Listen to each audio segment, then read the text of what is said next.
So my name is Zubair. Bosch is not my second name, it's my company's name.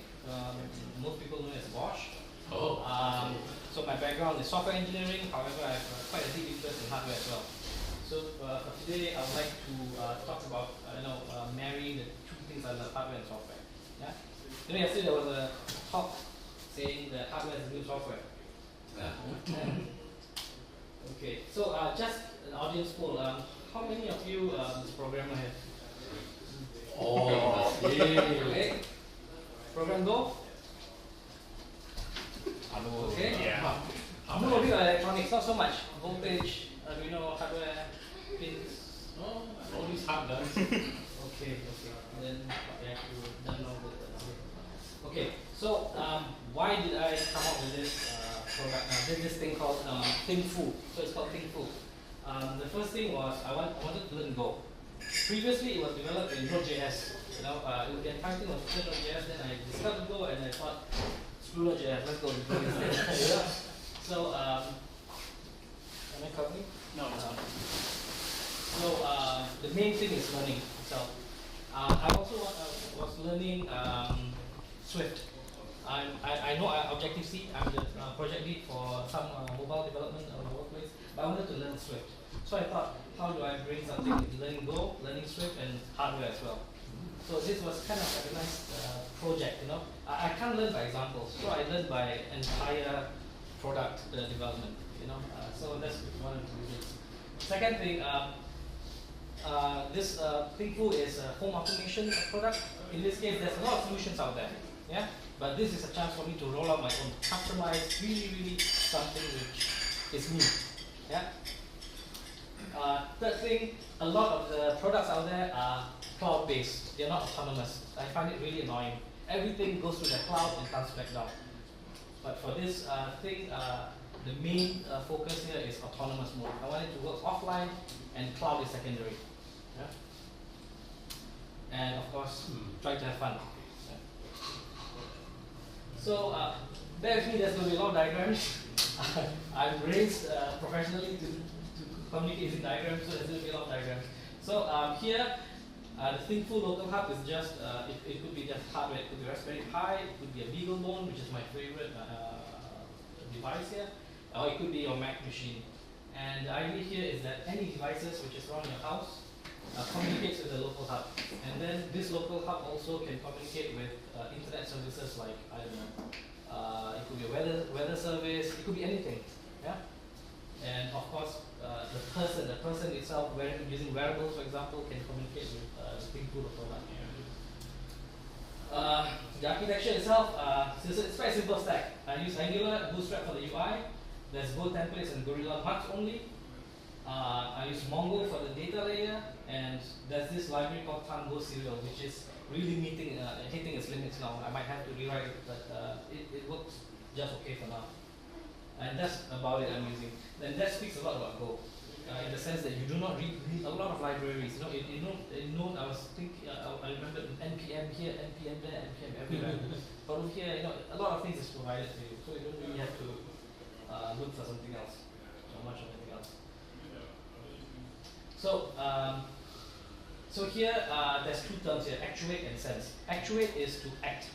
Turning on the light is to actuate. Sensing is to feel, of course. So in this case, if let's say you're running and you're getting a heartbeat, that's sensing. Taking a temperature, that's sensing. So actuate and sense are two terms you need to think about here. So the idea here is when you sense, channel protocol, Sync Manager API, all these are classes in the application I'm going to show.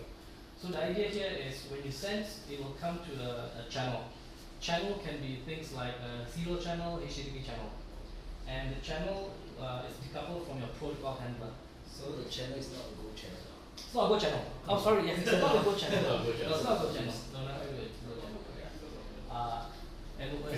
And here we have a protocol handler. What's a protocol? Basically, protocol is language, how you communicate.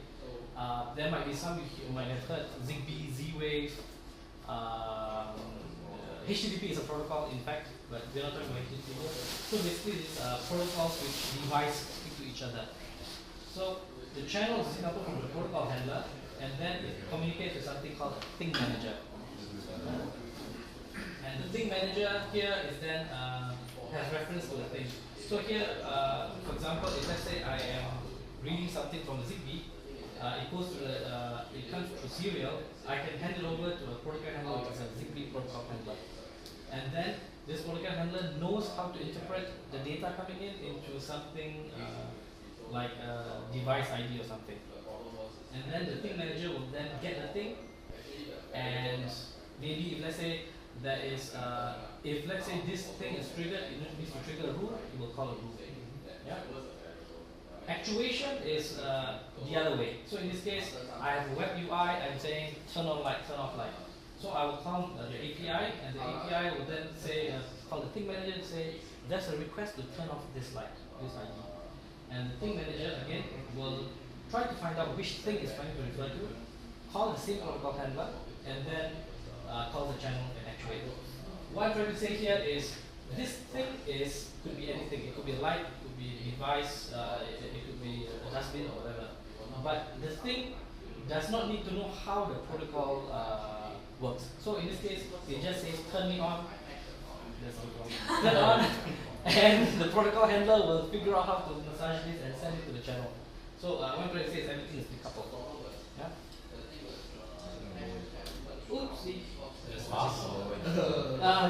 Don't worry about this. So when you saw those yellow boxes, those are the interfaces. These are just implementation as interfaces. So the channel or communication channel, now I have serial channel, HTTP channel. Okay. In the future, if let's say you want to add a parallel or UDP or TCP channel, you can just add it on. Yeah. Data sources, now using Mongo, you can put file system, read this, whatever, get the satisfaction.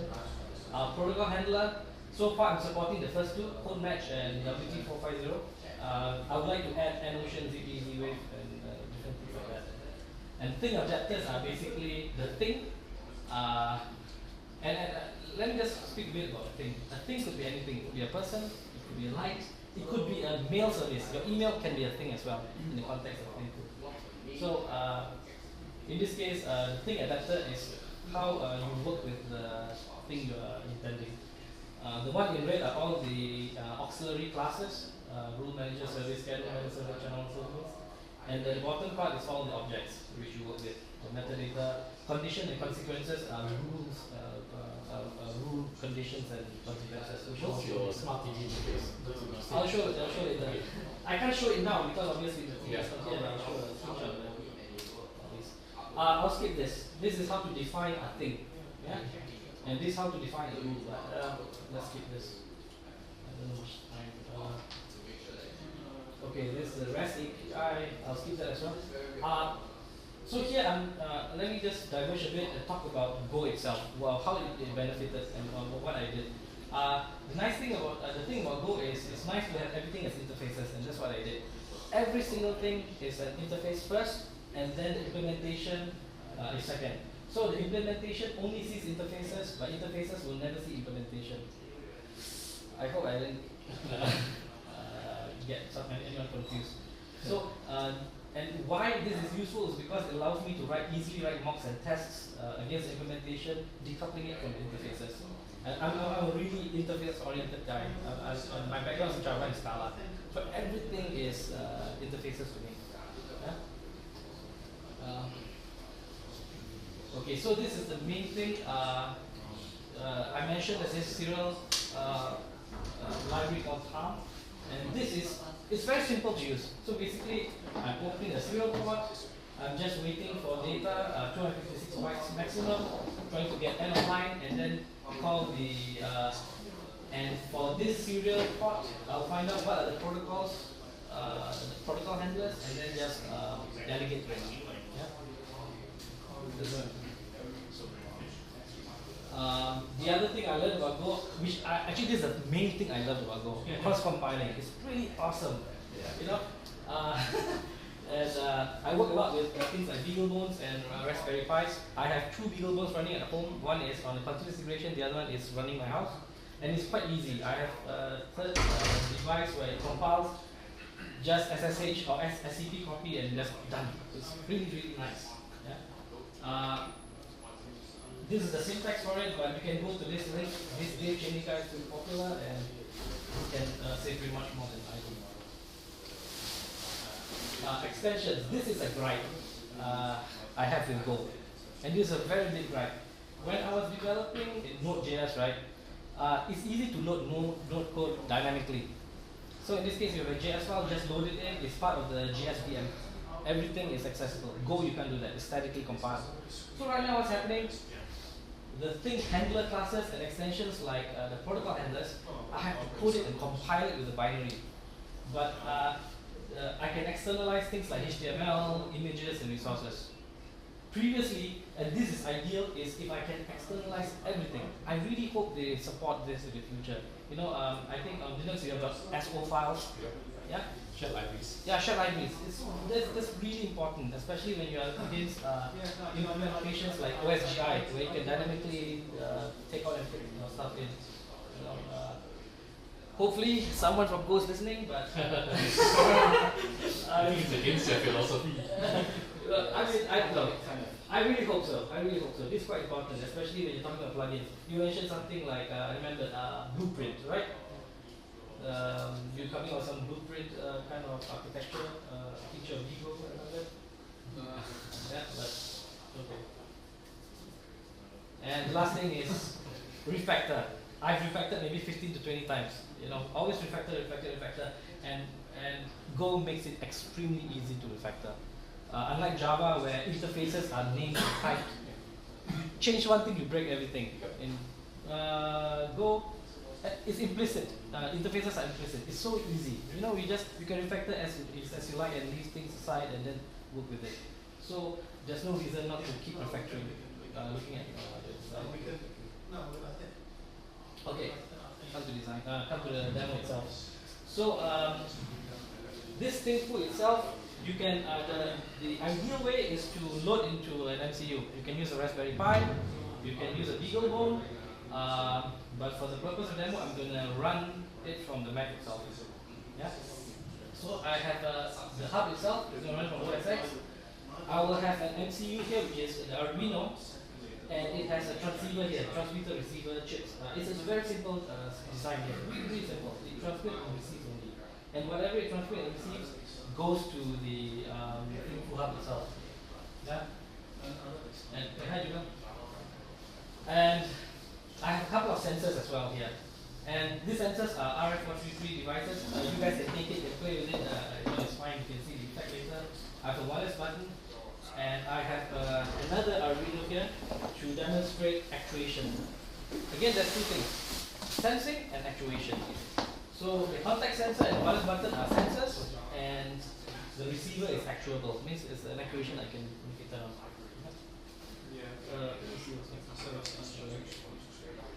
So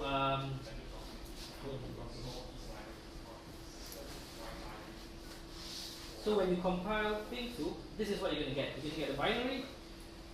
You have a home directory where you put all your rules. I've got one rule, later I'll show you, and all the thing definitions. Yeah? And also and how to add new create widget and things like that. And also the standard World Wide Web resources. I'm just going to start it up. So starting serial, and that's about it. Yeah. Yeah.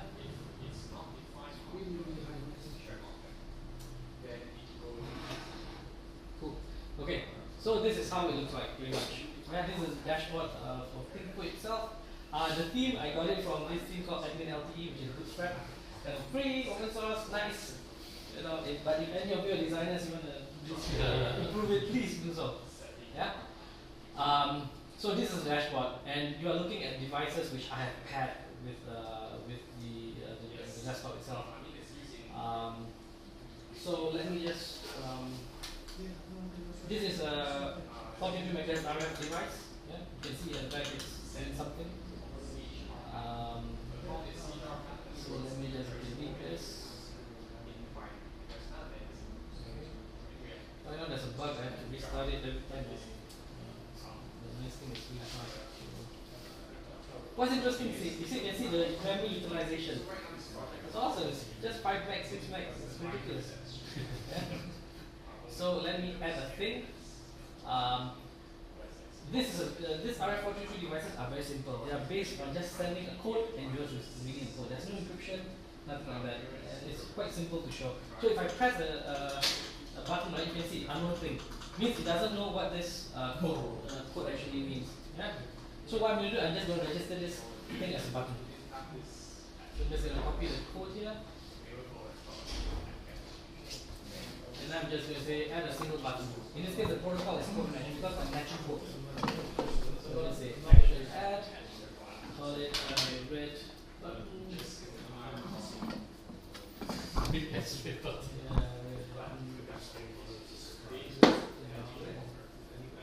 And then just plug in the code. Again, I have to restart because stupid bug. But you can see it can. So over here, when I press it, it's no longer it's sensing a wireless button. It's recognizing as a wireless button, and that's it. Interesting. You can do something. It's this button you can press, but what can you do with it? Now let's try add a rule. When I press this button, let's try send an email or something. So I have rules, and I've prepared a rule here. And this rule says that if this red button is pressed, oh, I got the ID wrong. So if my ID is red button, and I trigger the press event as service, send an email to myself. Yeah. Let me just do something. Let me just add in the red button. Because in the latest release of the API, there is Windows 10. The latest release, which is version 1.19.2, they only gave out the DLL. Let's do it here. Let me delete it. So I can, from there, I can tell that they be supporting Windows. And again, fix the bug. I don't know whether it has actually Now starting, if I press the thing, okay, I didn't configure my email. But you can see that it's trying to send an email out now. That's a very simple use case of an event. Yeah. So in this case, it's just and there's something called you can look at the structure. It's a when something, then do something, and I have something called do send mail. This is a condition, and this is a consequence. Yeah? And if you were to look at the source code, again, it would be nice if all these were dynamic libraries where you don't have to modify the platform and externalize, but unfortunately it's not the case. So if I look at there's multiple kind of condition and consequences you can do. So you can see condition daily, hourly. The one which we just ran is called condition sense, to say when a service name is sensed to do something. But there are other conditions. In this case, we say if a condition, if it's daily, if it's a day has gone by, do something. If an hour has gone by, do something. If a month has gone by, do something. You know? So there's a lot of ways you can plug in your own conditions. On the flip side, you have the consequence. So what you saw was send mail condition. So in this case, it will whenever you pass to the config of the condition, will be passed to the consequence send mail class, and then it will send the mail. And there's others. For example, you can say call REST service, execute a shell script, log write, set environment, shutdown. You can just add as many conditions as and consequences as like. And with that sense, then you can come up with rules however you like. So that's basically a DSL in JSON. Yeah, it's like a DSL. It's a simple CRS based rule engine. Just interpret. Oh, you can execute shell scripts. Yeah, you can cheat. Yes, shell script exactly. That was what I was looking for before. Sorry? That was the particular the consequence. The second one. That one was the one I was looking for. Okay. Execute script. Yeah. Of course, you can do a lot of damage if you're not, Yeah. This door counter Tinkerbox is interesting. Actually, I was hoping to put it at the door, but I realized I couldn't because here is a contact sensor. Yeah. And see, as you tap, it will actually count the number of, if you put it at the door, you can count actually the number of people who go through your door. You actually need an infrared sense. No, it's actually a reed switch. So there's a magnet here and a glass reed switch. Every time the magnet hits the reed switch, it will close and generates a voltage and sends out a signal. pretty simple thing here. How this thing is, so let's concentrate on how you make such a widget. Okay. First, what you need to do is create. You go to home, go to thing. Here, let me show you the demo. Dog count thing. Okay. First, you have to add the descriptor. Oh, sorry.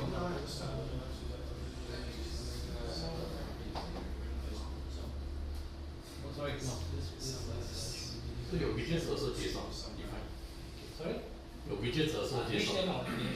Oh, okay. So here is I'm adding a unique ID called thinkful.counter, and I'm saying event update buffer is how frequently this event is to update, and the rest is not really important. Attributes I'll explain later.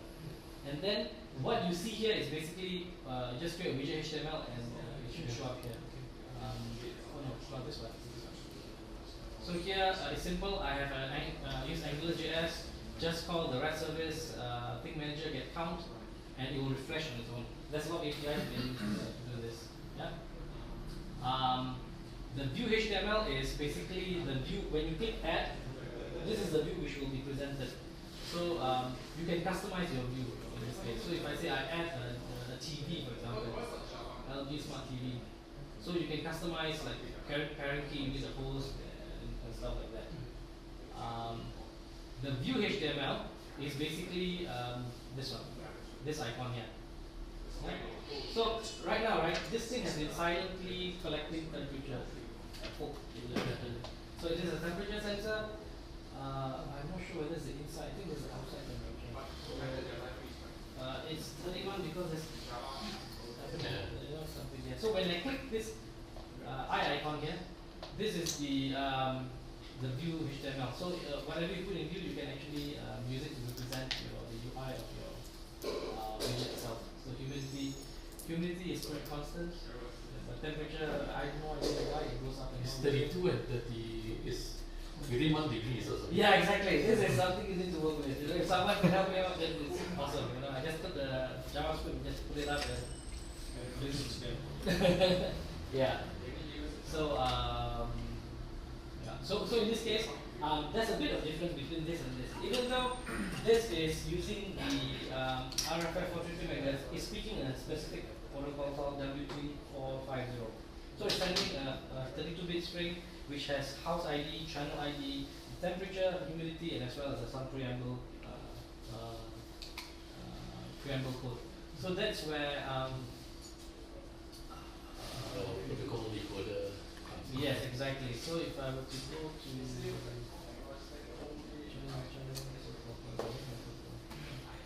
protocols. So right now I have code matching protocol, which is a simple one to match the code and try to find out what the code is. And the slightly more complicated is W3450. Here, in this case, I'm parsing it. It's binary, so I'm bit shifting it to get the values for the channel and the DHT data, which is digital humidity temperature data. So in this case, you can imagine that I can just write specific classes for specific protocols and just put it in there and it will work. It's really decoupled. And this, I'm still implementing Zigbee, so that's going to take a lot of work. Events, of course, you can search for events. So in this case, so you can do search for temperature or whatever thing. So it's just a simple list of temperatures. So what else can I show you? Unfortunately, I cannot show this too. My D-Link and my LG TV because obviously it's now mode. So if I were to click here, you're gonna see nonsense. Yeah. So going back to my slides, I can show you how it looks like.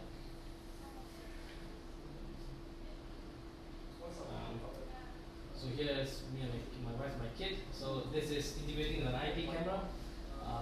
So when you click add, you can just put a host there. You can put the authentication, basic authentication. You can just authenticate. And this is integration by linking TV. So this again is a protocol handler called ROAP Bosch. I implemented it, put it there, and at any given moment I can see what's going on.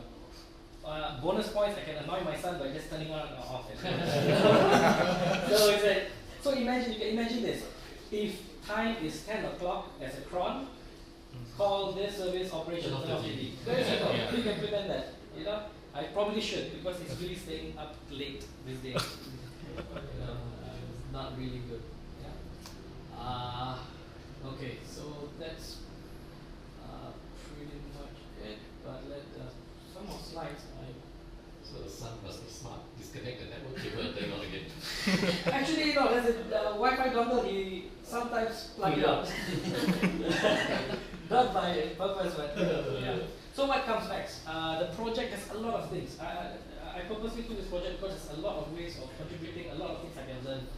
Obviously, there's no security now because that's the least of my concerns. I put on Wi-Fi, the Wi-Fi can protect it for now. That's good enough. Yeah, but it's nice to add security and AAA authentication. Nicer UIs would be cool. I would like to support Zigbee, Z-Wave, this kind of thing. If you've never heard of this, these are industrial strength protocols. Yeah, RF technologies. I would like to support what Google's working on, Google Threads. HomeKit is another thing. These are protocols. I would like to support alternative gateways. If you have a NUC or a NAS, I don't see why not. Reuse the NAS, but for example, you have a Synology, why not? Just reuse it. You technically should be able to. The rule engine itself, I would like to beef it up a bit more. You know, putting things like priority and synchronous, asynchronous, stuff like that. More conditions, more consequences.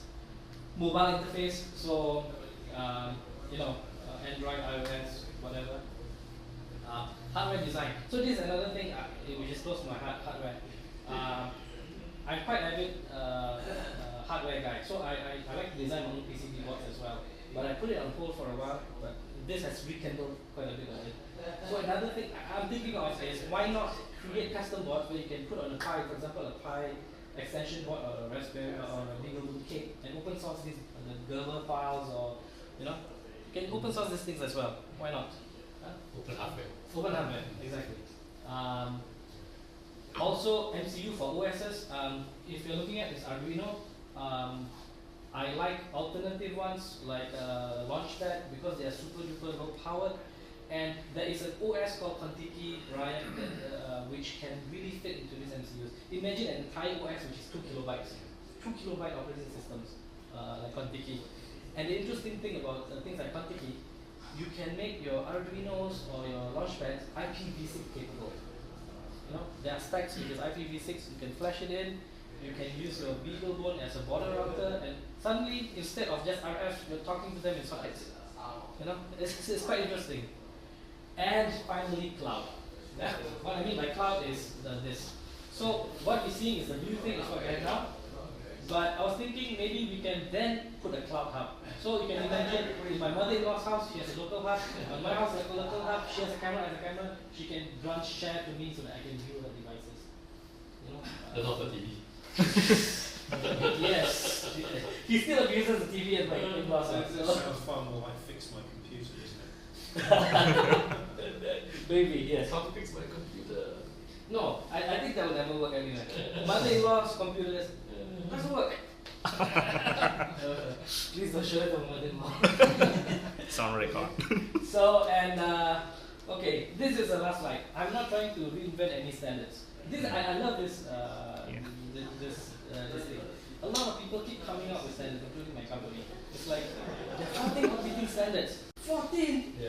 What the hell? We need something, one protocol to unify that on. Tomorrow, that's 15. You know? Yeah. I'm not trying to replace any of these. I'm just trying to look at them. It doesn't make sense to reinvent with a new protocol or whatever. It's fun though, isn't it? Yeah, it's fun. Yeah, well, yeah, kind of. The other guy doesn't do In a exactly masochistic what kind of way. And okay, that's about it. Questions? Well done, well done. Huh? Yeah. So if there's any questions or whatever, feel free to ask. Yeah. So Or Go you want to sits, check out the hardware or anything? so Go sits in the hub only, right? Sorry? Go only sits in the hub, in your hub. Yes, in the hub only. It doesn't run No, on the Arduino yet, HDMI. I guess. But it's quite nice. You know? It's quite stable. I have my home unit running on BeagleBone. My hub time is over 60 over days. stable 20 meg RAM, max is beautiful. You know, and it's getting the number of events I've been processing now is nearly 500,000 now. Tons of events is coming, and the guy just keeps churning and churning. You know, it's real trooper, really. So that's quite awesome. So your Beagle won't runs off a flash, right? Any problems with the flash longevity? No, I'm running on the eMMC. So that's the nice thing about Beagle versus Pi. Pi is you need SD card. Right. Beagle modes, they have the eMMC on top, and you can add a flash card as well. Okay. So I'm running on eMMC, but it shouldn't be a problem running it. Yeah. Because, yeah. With 500,000 events, you kill the flash sooner or later. Yeah, I think it's the IOPS thing, how the IOPS operation, I think it's quite, the MMC I'm using is quite okay with it. But you're right, sooner or later there's when bad. Unless you run off RAM and you don't write into the... Yeah, but RAM is commodity when it comes to... But you could actually stick a thumb drive and do everything to the thumb drive. You can, but again, it's the same problem. You The kill the IOPS, thumb drive. thumb drives, the IOPS, it's not designed for, which is the small writes. It's not designed for small writes, it's designed for big writes. So there's some... So unless you put your Mongo on RAM or your database in RAM. or you get those USBs which are extremely expensive with NAND drives on them, NAND controllers on them, maybe. But but that defeats the purpose of, you know, those things probably cost more than a Win gateway or something. So it's senseless to do that. You know. Over here, by the way, the prices are really cheap. These things can get you $5, $3, $2. The Arduino here is a fake Arduino, which it cost me $3 to buy. The RF chip is $2, and this whole thing I can come up with. The BOF probably cost me less than $10. So these are really cheap stuff. I'm not talking about anything expensive here. Yeah. So if you want to ask how this is done, come to me and you know, tell everyone. Yeah, thank you. Oh yeah, by The the way. code is on GitHub, right? Sorry? The code is on GitHub. The Already. code is on GitHub. Share URL. Oh, you're right. I should put it here. Remember, it's I think that's the most important thing. Right? .com/. No, your name first, right? yeah. No. I it doesn't accept it for me, so I open up a Special. Can't really find it from Sorry? Can't really find it from Google. Probably no SEO. I don't know. It's not really much watches or contributors yet. There are a couple of Go badges here, which is a sticker. So I'll leave it to you to distribute for everyone. Okay. That should be enough for everyone, I think. Yeah.